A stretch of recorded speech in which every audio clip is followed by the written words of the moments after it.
Hello students, how are you? Very good students. अभी इसके previous class में हमने रिजिड बॉडी के विषय में डिस्कस किया था कि रिजिड बॉडी क्या होती है, उसकी मोशन क्या होती है, उसको कैसे हम जो है विजुलाइज करें, रिजिड बॉडी की प्रॉपर्टी क्या होती है, ये डिस्कस किया था। अब हम डिस्कस करेंगे कि रिजिड बॉडी की रोटेशनल मोशन कैसे होती है और उसके इक्वेशन ऑफ मोशन क्या है। अब हम डिस्कस करेंगे कि रिजिड बॉडी की रोटेशनल मोशन क्या होती है और उसके इक्वेशन ऑफ मोशन क्या है। अब हम ये डिस्कस करेंगे। तो आइए हम देखते हैं कि रिजिड बॉडी की रोटेशनल मोशन क्या है, उसको कैसे डिफाइन करें, उसके डिफरेंट इक्वेशन ऑफ मोशन को कैसे हम डेराइव करें।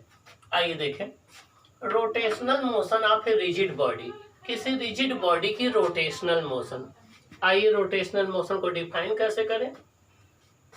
A body is said to be possess rotational motion, किसी बॉडी के अंदर रोटेशनल मोशन तब कहलाएगी या कोई बॉडी रोटेशनल मोशन में तब कहलाएगी जब उस पार्टिकल के सभी जब उस बॉडी के सभी पार्टिकल्स एक सर्कुलर पाथ में मूव कर रहे हो और सबका सर्कल जो है सेम प्लेन में लाई करे। देखिए, a body is said to possess rotational motion if its all particle moves along circle in parallel planes।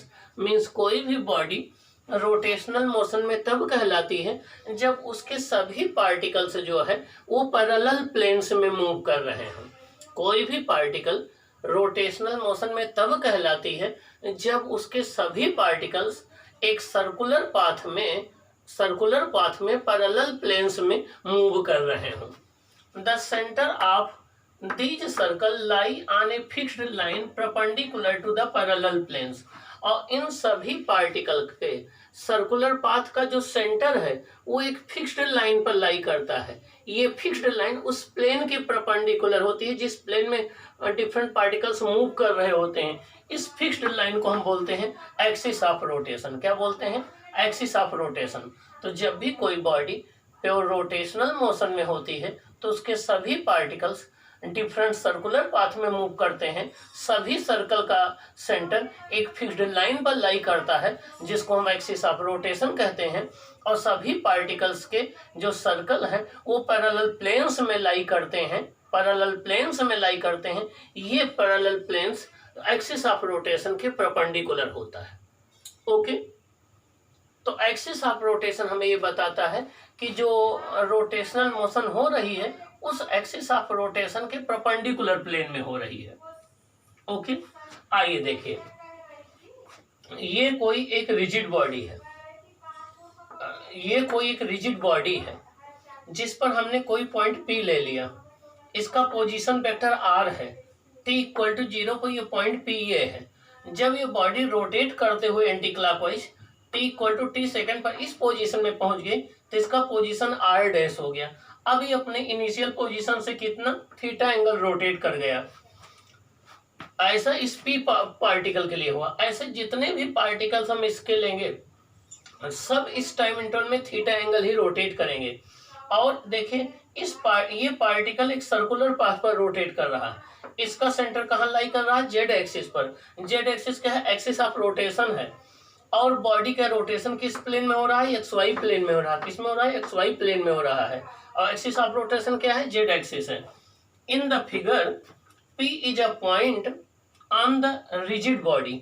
P हमारे रिजिड बॉडी पे कोई पॉइंट है at t equal to 0 and t equal to t second it rotates an angle theta with angular velocity omega equal to theta upon t। t equal to t time पर ये theta angle rotate कर करके ये p dash point पर पहुंच गई। अब इसकी एंगुलर वेलोसिटी होती है angular displacement upon time. Angular velocity होती है एंगुलर डिस्प्लेसमेंट अपॉन टाइम। ये इसकी एंगुलर वेलोसिटी हो जाएगी। Axis of rotation is z axis and motion is taking plane in x y plane. जिस प्लेन में मोशन हो रही होती है उस प्लेन के परपेंडिकुलर एक्सिस ऑफ रोटेशन होता है। तो यहाँ पर एक्स वाई प्लेन में मोशन हो रही है तो इसके परपेंडिकुलर जो एक्सिस है वो जेड एक्सिस है, तो इसका axis of rotation z axis माना जाएगा।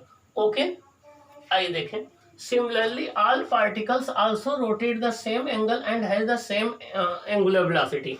ऐसे पी के बजाय जितने भी पार्टिकल हम इस रिजिड बॉडी के लेंगे सब सेम एंगल रोटेट करेंगे गिवन टाइम इंटरवल में, और सबकी एंगुलर वेलोसिटी क्या होगी, सेम होगी। तो सबकी एंगुलर वेलोसिटी सेम होगी, सब सेम एंगल रोटेट करेंगे।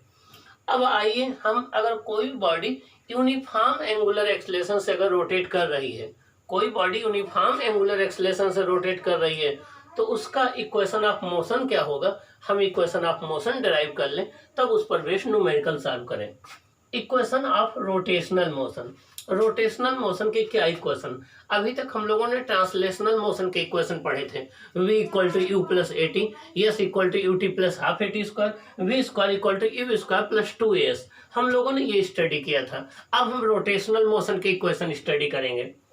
Let a rigid body is rotating about an axis of rotation z axis.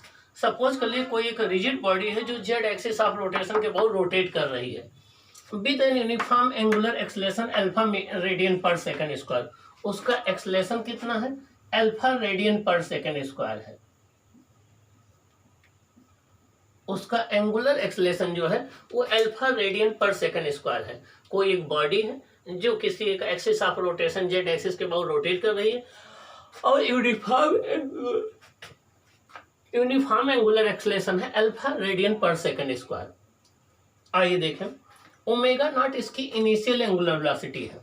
T equal to 0 पर जो एंगुलर वेलोसिटी उसे इनिशियल एंगुलर वेलोसिटी कहते हैं, वो ओमेगा नॉट है। ओमेगा इसकी final angular velocity t equal to t second पर। Alpha angular acceleration है, थीटा एंगुलर डिस्प्लेसमेंट है। आइए अब हम देखें इसका फर्स्ट इक्वेशन ऑफ मोशन। जिस प्रकार से हम लोग v equal to u plus a t वहाँ first equation of motion study करते हैं, वैसे रोटेशनल मोशन में अब हम फर्स्ट इक्वेशन ऑफ मोशन देखेंगे। Since rate of change of angular velocity is called angular acceleration. Since rate of change of angular velocity is called angular acceleration. जो rate of change of angular velocity उसी को हम क्या बोलते हैं, angular acceleration। क्या बोलते हैं, angular acceleration। Alpha equal to होता है d omega upon d t. Alpha equal to होता है d omega upon d t, तो d omega equal to alpha d t हो जाएगा। इंटीग्रेट कर दे both side, initial velocity omega naught है, फाइनल वेलोसिटी ओमेगा है, डी ओमेगा इक्वल टू 0 से टी अल्फा डी टी। यहाँ 1 इंटू डी ओमेगा का इंटीग्रेशन क्या हो जाएगा, ओमेगा। 1 इंटू डी ओमेगा का इंटीग्रेशन क्या हो जाएगा, omega. Lower limit omega naught है, फाइनल लिमिट ओमेगा है, और यहाँ अल्फा बाहर निकल आएगा, 1 डी टी का टी होता है, तो यहाँ पहले ओमेगा रखेंगे, omega minus omega naught equal to alpha t, तो omega equal to omega naught plus alpha t. ये आ जाएगा फर्स्ट इक्वेशन ऑफ मोशन। यहाँ ओमेगा क्या है, final angular velocity, omega naught क्या है, इनिशियल एंगुलर वेलोसिटी, अल्फा क्या है, एंगुलर एक्सेलरेशन, टी क्या है, टाइम। तो omega equal to omega naught plus alpha t हो जाएगा। ये फर्स्ट इक्वेशन ऑफ मोशन आ जाएगा। अगर कभी टाइम की जरूरत पड़े तो टाइम हो जाएगा t equal to omega minus omega naught upon alpha हो जाएगा। और अगर हमें एंगुलर एक्सेलरेशन की जरूरत पड़ेगी तो अल्फा हो जाएगा omega minus omega naught upon T, ये अल्फा हो जाएगा। ओके, तो ये अल्फा एंगुलर एक्सेलरेशन है जिसकी यूनिट होगी radian per second square. Omega जो है एंगुलर वेलोसिटी है जिसकी यूनिट होगी radian per second. T time है जिसकी यूनिट होगी सेकंड। अब हम सेकंड इक्वेशन ऑफ मोशन देखते हैं। आइए सेकंड इक्वेशन ऑफ मोशन देखें क्या है। एंगुलर वेलोसिटी होता है rate of change of angular displacement is called angular velocity. Rate of change of angular displacement is called angular velocity. Omega equal to होता है d theta upon d t. Omega equal to होता है d theta upon d t. तो यहाँ से d theta क्या हो जाएगा, omega d t. D theta क्या हो जाएगा, omega d t. Integration d theta क्या हो जाएगा, इंटीग्रेशन ओमेगा डी टी।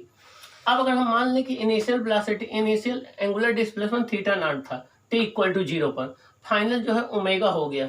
अब यहाँ पर हमें, यहाँ पर टी है तो यहाँ पर लिमिट हमारी किसकी आएगी, टी की आएगी, 0 से टी।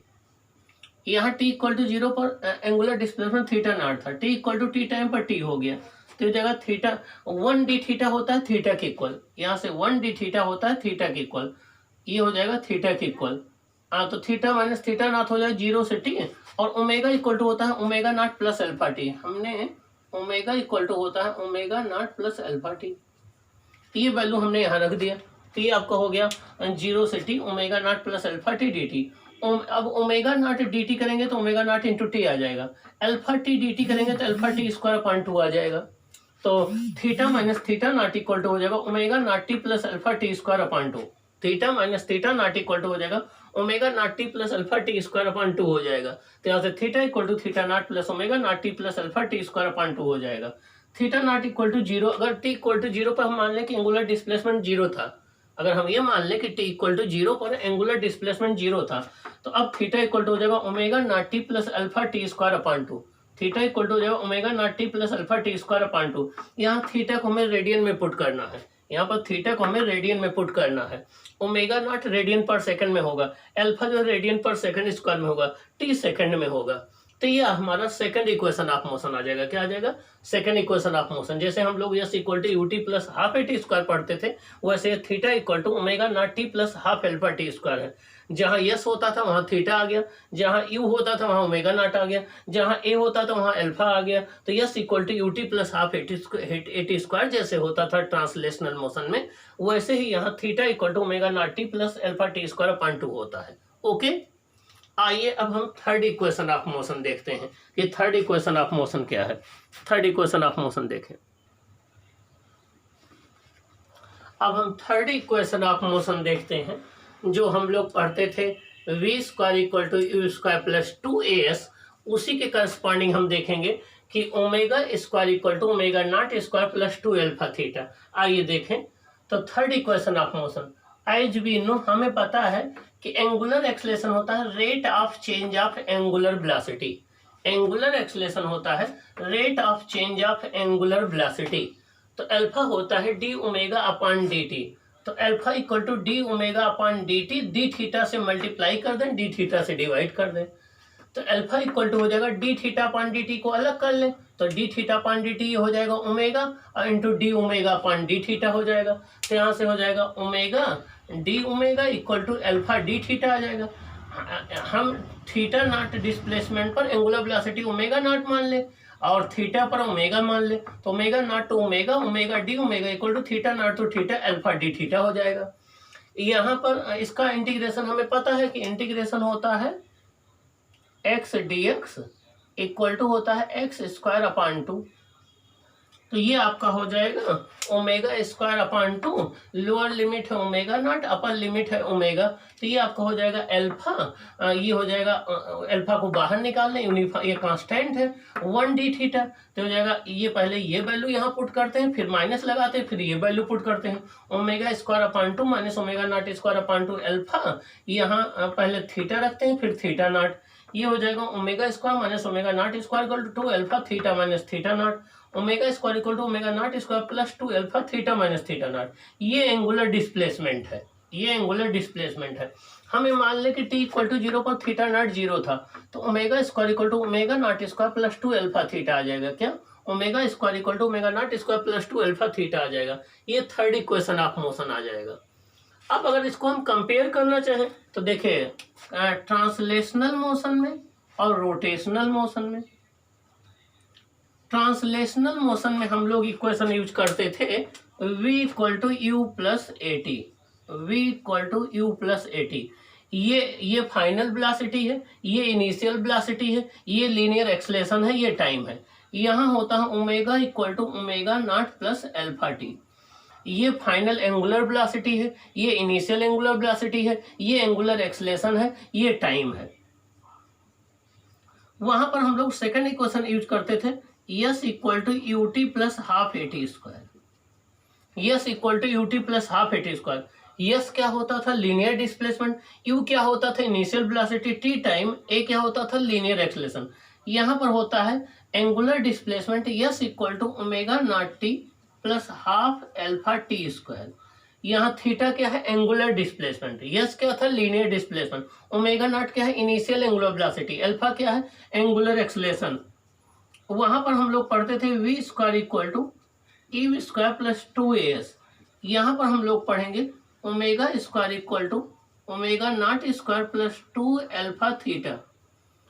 यहाँ पर ये क्या है? Final velocity. ये क्या है? Initial velocity. ये क्या है? एक्सेलेरेशन। यस क्या है? Linear displacement. ये है फाइनल एंगुलर वेलोसिटी। ये क्या है? Initial angular velocity. ये अल्फा क्या है? आपका एंगुलर एक्सेलेरेशन। ये क्या है? आपका एंगुलर डिस्प्लेसमेंट। तो ये लीनियर मोशन और ये रोटेशनल मोशन में हम लोग ये एनालॉजी जो है हमारे पास है। जो चीज़ वहाँ पर यहाँ पर लीनियर डिस्प्लेसमेंट होता है, वो चीज़ यहाँ पर एंगुलर डिस्प्लेसमेंट होता है।